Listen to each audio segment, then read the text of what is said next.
voina chuan guitar lesson thar kan zir ho lenga voina kan zir ho le tur chu Vanlalsailovan Rûnmawi tihla sakha guitar fingerstyle in perdan kan zir ho le don ne hela hi abul chengkaron play chok photanga chuan step by step in perdan kan zir ho le don ne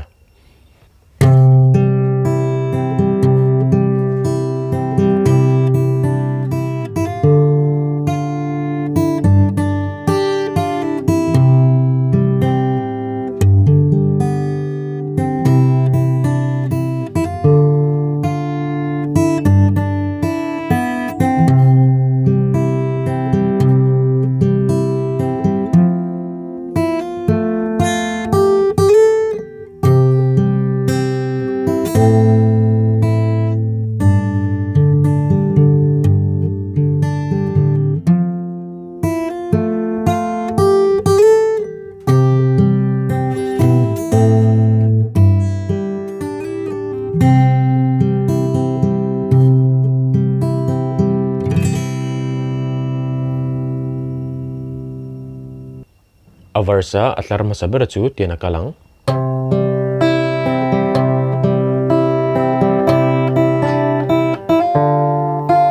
thiana kaldon ne masabera chuan c kan metanga kuzung puin fifth kuzung chalin third kuzung uin first kuzung lain second kuzung chalbokin second third akan le le kha vai ni kan tianga fifth third first second third avoi ni na third kha aliriksa zan kha ni halanga zan chuanin si akhanin fifth string le first string kha kan terol leang khwa ni halanga fifth third first second third avoi ni na fifth third first second zan khwa ni halanga chuan first string open in vai khat kan tianga chuanin second string third fret vai khat chuanin first string open in vai khat vai ni na first string first fret kan hamarang chuanin fourth string open in azui halang tikhana chuanin first string first fret kan vai khat kan tileng tikhan bultangin mongchangin vai khat le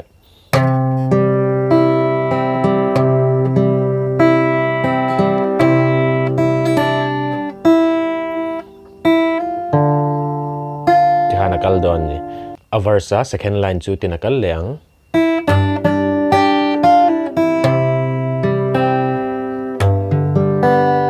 kaldon ni masabera chuan first string open in chuan g akan lu tanga g hi tiang ka met dona kai chung kuzung puin sixth string third fret kuzung uin second string third fret ka kharwalin voi khat kan tiang chuan second string third fret voi khat kan tilenga chuanin kuzung te kan bel hi kan la da renga kuzung te kha first string third fret kan belanga apani khana hnuai chengin voi khat kan thai chawang tikhana vai khat le mo changin first string open g a third string vai kan tilea anoi kan bela kan thai chau chuanin first string first fret akhanin kan pull off ang chuan first string open kan tilenga vai khat chuanin c a bass line chau fifth string chuanin third second azui leang chuan g a kan lu lenga g a chuanin sixth string third fret chau kan met tonga ta hi chuanin third kati fourth third second azui le bokang sixth fourth third second tikhana voi khat mong changin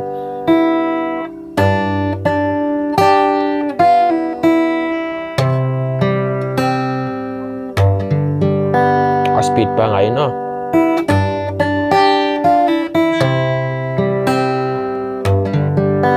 tikhana kalang kan thiam to chin first line le second line kha mong chang kan play le chinanga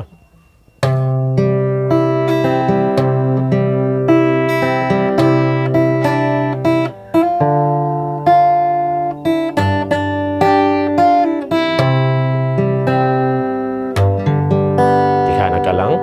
avarsa athar line chitinakal leang kan tila don ni masabera chuanin second string third fret vai khat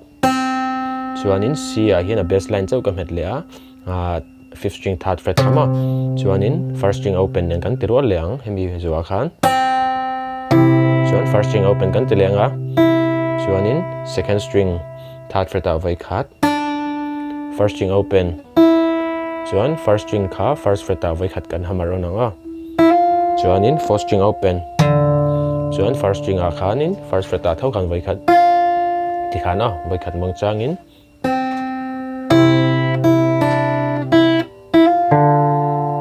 thikhana chuan a verse a line top ber chu tinakal don ni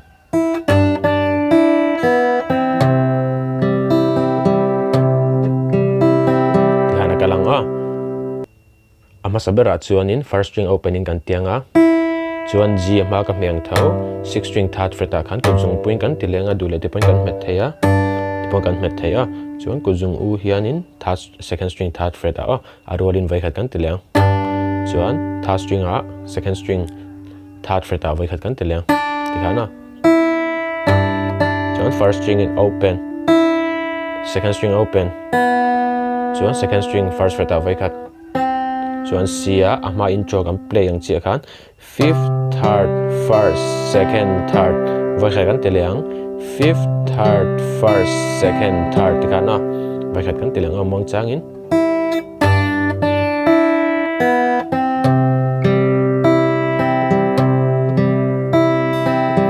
third line le fourth line hi vai khat kan play le chinang among changin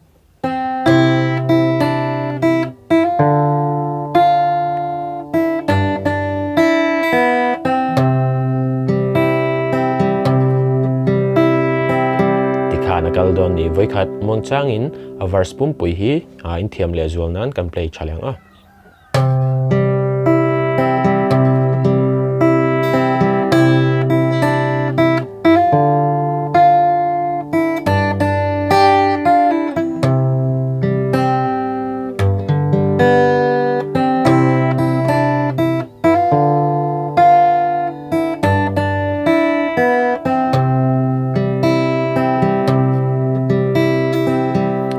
a verse su kalang chuan tikhan a chorus a kan lut thei chia a chorus a first line chu tin a kal don ni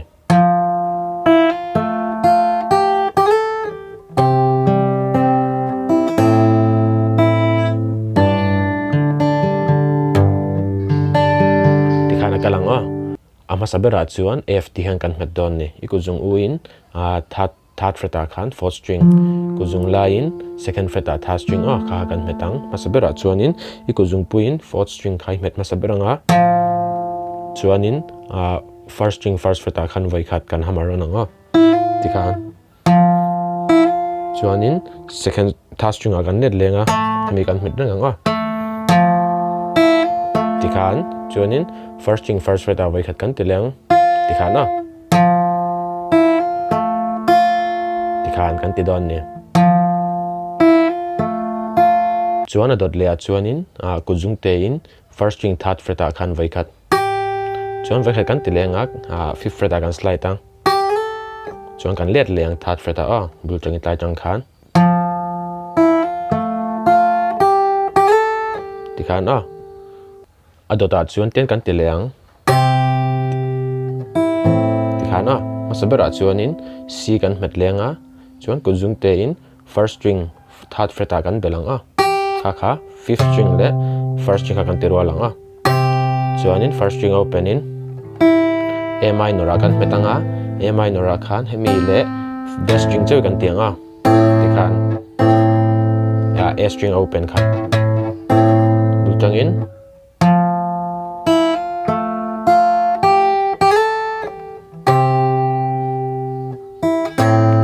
chuan first string open chuan G ama ka me kha 6 string third fret le second string third fret kha chuanin hemi kan ti zo kha chuanin ta khanin fourth second third fourth ina zui leng halang fourth second third fourth kha voi ni kan tiang het chuan a voi ni na chuanin hei kan belang 6 string kha 6 fourth third second akati 6 fourth second third fourth tikhana bultangin vai kan tilanga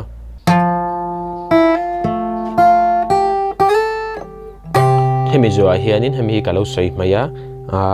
third le second ha ka bel zo chuan first string open a kan kalta A minor a first string open G a hemi pania ka tirwala mo moi ate khan chuan ma ka soi tak kha fourth second third fourth kha chuan nuwa 6 fourth second third fourth ti khana kal a vai khat kan ti chalang a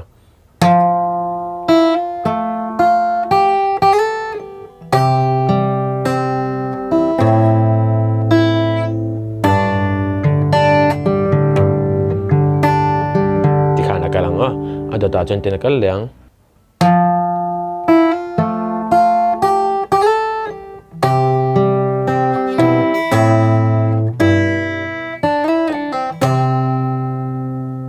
kal le don ni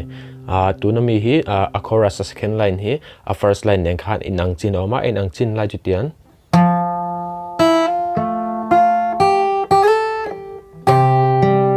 tai thleng khai nang chuan theihna dangang ikuzung line fifth string second fret ai metanga chuan first string open in arwalina chuan a minor a khanin fifth string open le second string first fret kha tikhan tiang kan tileng bul chaina tikhana kalang chuanin tiana kal leng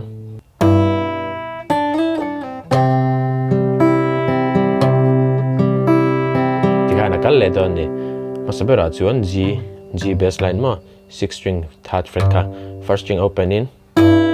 chuan kuzung te in second string third fret achang fifth fret kan slide anga kan let leng chuanin hemi kan la da ring anga kuzung chalin second string third fret kan pull off chuanin C a khanin fifth string le hemi second string first fret kan tirwal lang tikana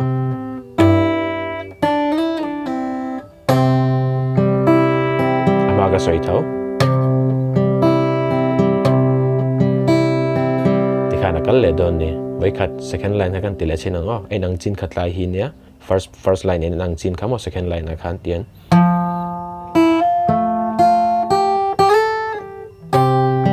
tai thleng kai nangat val ruwa la chang henang do lo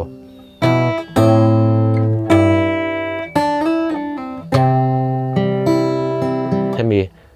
na kan ti zo khan third first second third ti khana so yang nuwa fifth third first second third ama ka so yang thau khan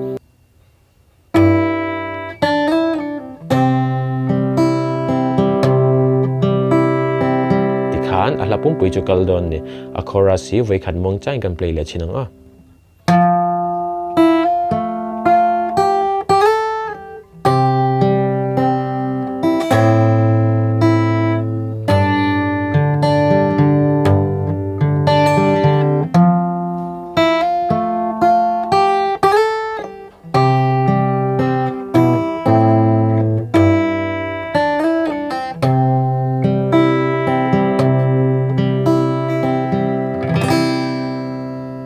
tikhan a hlawkpui chu kal don ni in thiam lo lai te kha chu in lo en non lenga thiam ngein lo tumanga harsa ni lowa ange step veleng mam lowa khami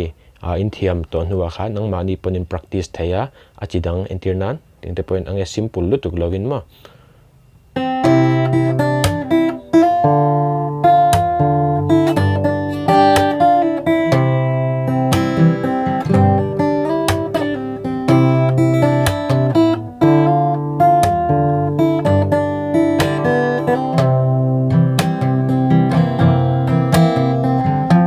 nange fingerstyle li chu insir tir vek thei ni lo wangin mania thiam chho ve zel ani wangin hatiang a slap ti te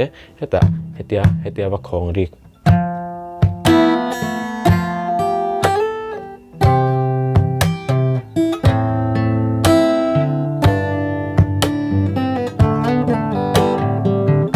hatiang te kha mania insir chi nia enge inshil vek sen ni lo wa khoi tama thiam chi ni wangin